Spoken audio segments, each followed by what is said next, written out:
Okay, breaking news. Ennyumba ya sitaani ekutta omuliro. Wandiika wansi ogambe Sitaani's house has caught fire. Bampita kali lugambo Pro Max Simple MC from wherever you watching kwaniriza nyamba ovuge video. Ekiri mutubinja si kibinja. Ekiri mutubinja gamba mutubinja twa PLU. Je tumanyinga pilao kitokota si kisaanikire. Gwe sebo ba nyaba ndaba eri mu PLU babulako kimu kwekuba masasi and trust me bagenda geekuba. Munnange tuba tuli awo nga tulaba olutalo wakati wa Frank Gashumba ne David Kabanda njadduba wa Musaaga. Frank Gashumba yavaayo n'akyuzinga Daudi Kabanda okuba omusajja ow'omutima omubi. Mbuye mu bulamu bwe talabangayo omusajja wa mutima mubi nga David Kabanda. David Kabanda mbaka we Kasambira n'abe Kasambira bamwekokkola. Now, ladies and gentlemen, njagala ulize clip ono yakolebwa Gashumba. Omanyi ye waafuna olutalo n'omuntu ng'adduka ku social media gy'alwanira olutalo lwe. Njagala nkuwe ebigambo bya Kabanda, nkuwe ebigambo bya Gashumba, then male nkuwe n'ebigambo bya Daudi Kabanda. Ofuna olugambo mu bujjuvu. Bambita simple. Kali lugambo Pro Max tuwaze mu nkuba mpya kati wuliriza video. Time is going to accelerate us. One day, Jeno Emuka ajja kutegera who is David Kabanda. Ekyo njala kikugambe. One day. Kubanga sirabanga muntu alina buchayi, alina hate, alina malice, alina intrigue like Daudi Kabanda. Nze sikirabanga mulamu bwange. Sikirabanga. Neka mbabulire ebye mu nyumba tebitotolwa. They are nsirise busirisi. Nsirise busirisi but I'm boiling. Nemba dingezeza konyo okoli straining. Ne you cannot come out nonkera ko kumba ashinga. As who?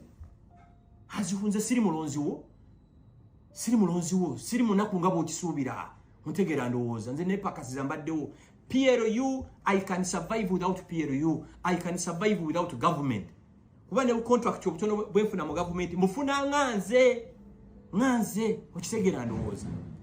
Nganze sina contract gye nali nfunye nti waliwo omuntu akubye essimu. Never. Strictly on merit. Wandiika wansi ogambe nti ennyumba ya sitaani ekutta omuliro mu luzungu Sitaani's house has caught fire. Basebo ne bannyabo Gashumba Frank anenya yekokkola omukulu amanyikibwa nga Daudi Kabanda okukeeranga buli nkya n'amubashinga. Yagenze mu maaso n'ayogera ebigambo bino era ku mukulu Kabanda ngera kuzanyira ne Kabanda byayogedde. Tambuza video. Banwanyisa ono tanjagala wetabe n'abanwanyisa tukulwanyisibwa nfukumba kawe Kasambira. That will never happen. Kuchegerana. But what I can tell you, nze ngankyali mu PLU. If there is an injustice committed on one of us, I will stand out and speak. Atende bwe ndaba sigirimu. PLU does not own Uganda. Huh? Uganda mwagisanga wera mujjagirekawo. Kino kibagamba. Teri muntu aligenda na Uganda yaffeffenna. Kino kibagamba. Ate tewali muntu alifa enjuba nerema okuvaayo ejja kukola ki? Ejja kuvaayo. Temuli banene nga bwe musuubira. By the way, kanyongeremu na kano. Zendudde mu Uganda muno ndabye ebyewuunyisa. Mu Uganda muno mwalimu abantu balinganga bana abalina amaanyi. Twalina former Speaker of Parliament, Rebecca Kadaga. Oh! Kadaga was powerful. Where is she? Twalina General Kale Kayihura, my friend. If there is anyone who served President Museveni and NRM with total loyalty was General Kayihura. Where is he? Twalina Johnny Patrick Amama Mbabazi, super minister. Amama Mbabazi yayingiranga ku parliament najjamu ekkooti n'agira bwati ne bwati. Amama Mbabazi tubeera ne mu jjamu. Twalina mukyala gwe njagala nnyo gwe inspecting ennyo Amelia Kyambadde, the longest serving PPS. Ngoyo buyinza bwalina teri abwina weishi. So toli munene kino kikugambe. Frank Gashumba agamba omubaka we Asambira amanyikibwa nga Daudi Kabanda nti toli munene. Toli wa kitalo nga gwe bolowooza. Olutalo lwambaluse. Olutalo luva ku ki? Olutalo luva mu ku endoosinga agenda okiikirira mu EALA. Waliwo kye bayita East African Parliament. So, ba member of parliament batuula ne balonda agenda obakiikirira mu EALA.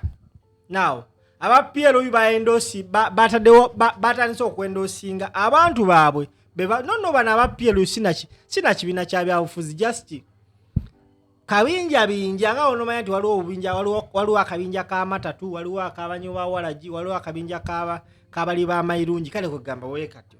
Now, buli omu ali mu kuendoosinga omuntu we. Now, njagala ulize ebigambo bya Kabanda.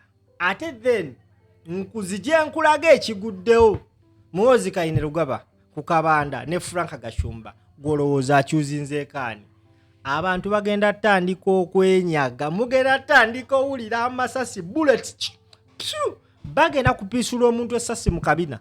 Kali Lugambo Promax bampita simple. Kati wuliriza Kabanda katukomewo. Tulabye banno we muli mu kisinde kino ekya PLU. Bavuddeyo ne babaako abantu bebendoosinga ngani ku EALA. Tulabye endoza gye buvuddeko, tulabye omukulu minisita Balamu yatimbye Dawitonze dakiika ntono nnyo emabega. Tulabye n'omukulu Gashumba naye agambye kuno kwe tusibidde. Gashumba agambye ko basibidde ku Witonze. Mulabye agamba ataddeyo ku Twitter. Twalabye ne Toyota Witonze. Badde sinnamulaba oyo naye namulaba alina omulala gwatimbye omulala awo. Gw'osibidde wa? Saagala kubigenda mu nnyo ebyo. Omanyi nze Katonda yannyamba nayeewala nnyo okufuna akasajja ku babaka ba paalamenti. Nensalawo neesimbewo nfuuke omubaka wa paalamenti. Kati buli ataafuuka mubaka wa paalamenti alina akasajja ku babaka ba paalamenti ate nga tewali yabagaana kwesimbawo. Kinneewunyisiza kubanga ojjukira bwe twali mu tuko pamoja nga tulonkinga tuko pamoja kwenale mu secretariat. Gashumba yennyini yajja nampita naŋŋamba oyo Witonze azza atya wano, oyo muyaaye omanyi abayagala kubeera buli wamu. Nemuga nti twamuyise ajja abeerewo. Kakati ate bw'owulira nga yagambye nti yasaana ekifo, olaba makwekansaamu gennyini ye yaŋŋamba nti oyo Witonze azza atya wano, muyaaye ayagala kubeera buli wamu. Ate kati amwendoosinze. Naye ebyo nze ndi mubaka wa paalamenti ngenda kulayira era nonde akalulu. Bano bali mu kwendoosinga bwendoosinzi ku Twitter. Munnayuganda yandiyagadde omanya baani abalondo wa EALA bamulonda bantu ba bulijjo oba babaka ba paalamenti. Eno street noise eya Twitter n'ebirala. Omubaka yasobola oyogera. Omubaka yalina okwendoosinga n'okuba mu ngalo. Naye bana ba street noise temuli. Era bino Juma Witonze njamuwa amagezi nti aleke kutuma bavubuka kunvuma ku Twitter nti kunteeka ku pressure nti muwagire. Yalina kujja n'ayogera nange ng'omuntu. N'okuneetondera nanneetondera. Street gundi noise teyinza muwa kalulu. Mubaka yalonda wali. Ogambye omuwadde magezi ki? Geego manya bamawere n'amatimu ina byakukola. Geego ajje anoonya ababaka ba paalamenti bwe baba munoonyeza akalulu. Naye nze ng'omuntu alina okunneetondera. Nze onteeke ku pressure nti nkuwagire. Twalabye ogamba nti y'omu ku baasasulanga abantu abakuula. Yabadde asponsoringa abahuliganiza okunvuma. Kati nti nze onvume ng'abo ababalala abo abalwanira obwa minisita abatuma bagundi nti mugende muvume gundi. Babiraba bibeera awo. Buli muntu kya mu PLO ye mumanyi bulungi nnyo. Waliwo omusiru azze n'aŋŋamba nti Toyota yankubidde essimu nkuvume ko nze oli musiru. Gwe musiru ndage essimu ye. Toyota kyasobola okukola n'ekyatasobola kukola nkimanyi. Talina budde butufuna huligani. Ebyo bikolebwa abo abalala. Alright. Ekiyumba kya sitaani kiguddemu nabe. ekitanda kya maama kirimu ebiku. Gwe ssebo banyabanda boli ku Kali Lugambo Promax amanya bampita simple. Now tubadde tuli awo gwe ssebo banyabanda. Olutalo wakati wa Gashumba Frank ne David Kabanda. Muhoozi kaine Rugaba mukama waabwe n'aluyawako amazzi bwesha. Neŋŋamba o mama yangu aluyeeko amazzi atya. Muhoozi kaine yavuddeyo n'agaba ranks z'abakulu mu PLU. Remember wabaddewo a boiling battle between Frank Gashumba ne David Kabanda. Muhoozi kaine Rugaba n'amala n'akyuzinga. Ani asinga ku munne? Who is the senior and who is the junior? Guess what?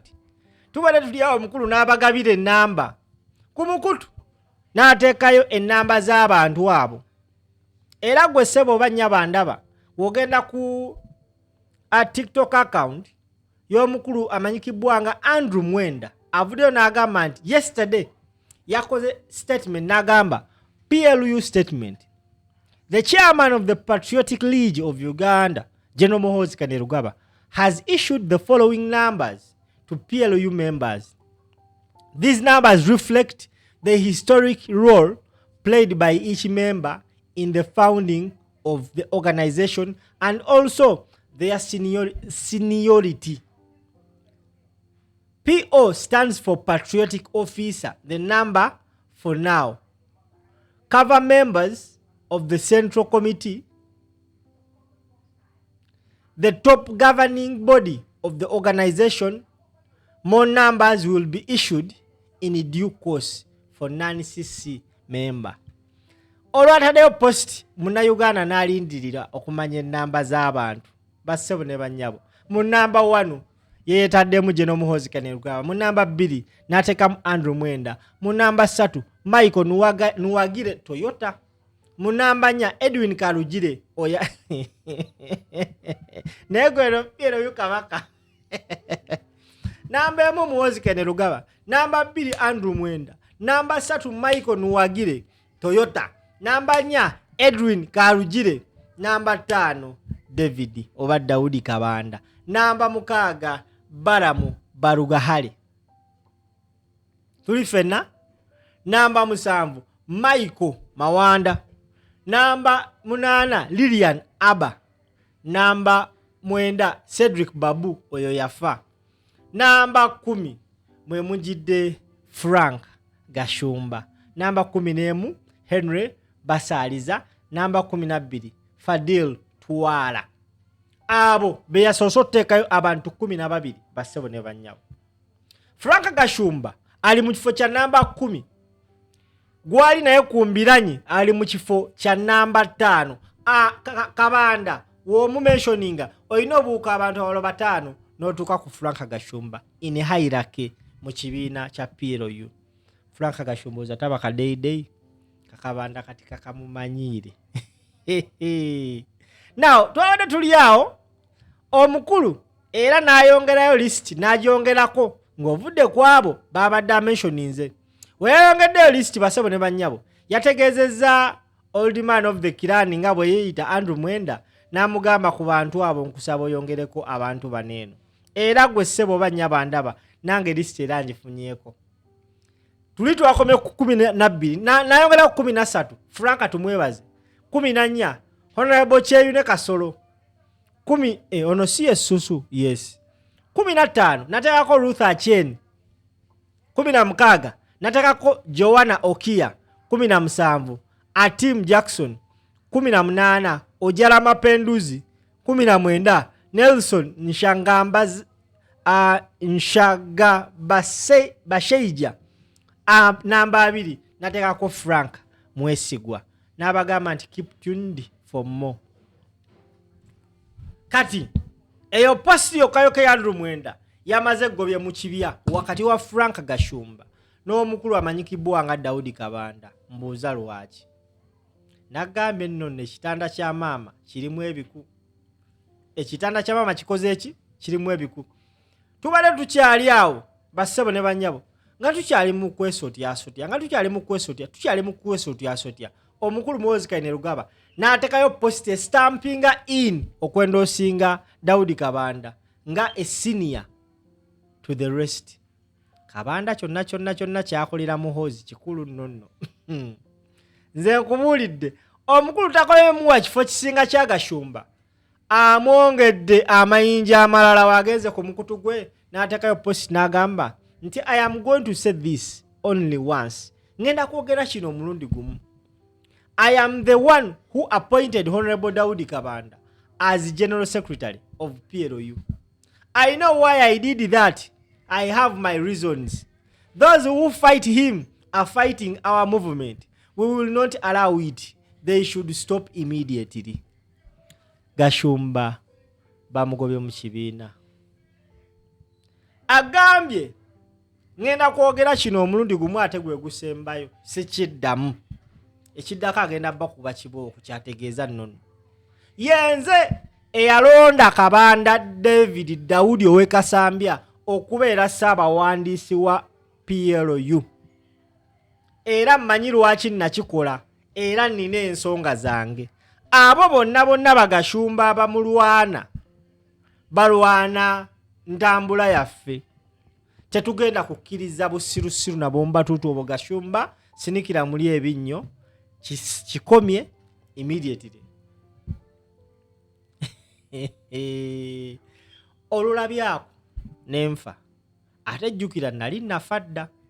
Kati okusinzira ku posti ya Muhoozi Kainerugaba njagala owulize ebigambo bya Gashumba, njagala obiweeyinge ombuulire ddala kituufu ani Gashumba ayogera bw'ati. Time is going to accelerate us. One day, General Emuka ajja kutegeera who is David Kabanda. Ekyo njala kikugambe. One day. Kubanga sirabanga muntu alina bukyayi, alina hate, alina malice, alina intrigue like Daudi Kabanda. Agambe one day, Muhoozi Kainerugaba ajja kumanya who Kabanda is. Eno video yagikola 4 days back, if I'm not mistaken. 3 days back. Today, omukulu gwayogerako ataddeyo post n'agamba nti I'm the one who appointed David Kabanda as Secretary General of PLU. I know why I did that. Awo oluwulidde akagamba ako neŋŋamba nti ya maawe maani n'abalongo eno bwekuba ffe tunyumirwa. Nze nabagambe ngenda dduba njagala buli kimu ekibeerawo. Njagala batuko okuba omuntu essasi we pa mu kabina nga mumanyi lwaki bakubye omuntu essasi mu kabina. Njagala omuntu agenda okuwa essasi mu kabina nga bannayuganda mufollowinga buno bwe episodes ngenda bo bawamu bit process by process, bit by bit. We banaatuukira okuba omuntu essasi mu kabina we papa agambe amanyi abo bankuba essasi mu kabina nga mumanyi tutambulira okategedde. So mumufunze eyatumanyiranga n'atukikinirako omukulu Frank Gashumba abadde alowooza nti is a darling mu bana abasajja. Bamulaze nti igwe tukumanyi oliddiira olina byagala oyisaawo, you're not loyal. Tewali muntu yenna mu nsi asobola kwesiga Gashumba. Ekyo kyo Gashumba njagala akimanye from me. No fool n'omusiru asembayo tasobola kera ku makya yeesige Frank Gashumba ku kikula kye wakola. Frank Gashumba eno wali wa Kano Kiza Besigye ng'omukubira akakule Kano Kiza Besigye yasinga ovuddeyo otandise oleeta obupalepale bwo wa Bobi Wine, otandise okwogera abantu batandise okugamba kasajja gwe nga tutereera. Osaze eddiira ovuddeyo wa Bobi Wine otandise omukuba, osaze ozze wa Muhoozi gwe walinga ovuma ebbanga lyonna wavumanga kitaawe. And you think they are going to take you like a loyal person? Baleke Kabanda asobola n'okubooleza underpant. It cannot happen my mukadde wange Frank Gashumba. Era you are likely okufiira mu kafirimuko. Nze gyendaba gye biraga bassebo lema simanyi oba mulabanga byendaba nze byendaba birala. Eno firimu njirabamu okuba omuntu essasi mu kabina we piu yenyage Trust me. That's how I am seeing things. Omusajja yakoze list ya hierarchy. Muhoozi Kaine Lugaba, Andrew Mwenda, Toyota, Kalugire okokwenkomyo tegeera. 4 members of the movement, 4 top members of the movement are all in one family. Era gwe Munnayuganda agoberere oba totegeera baakupa mamutwe. Ambuza video bampita simple.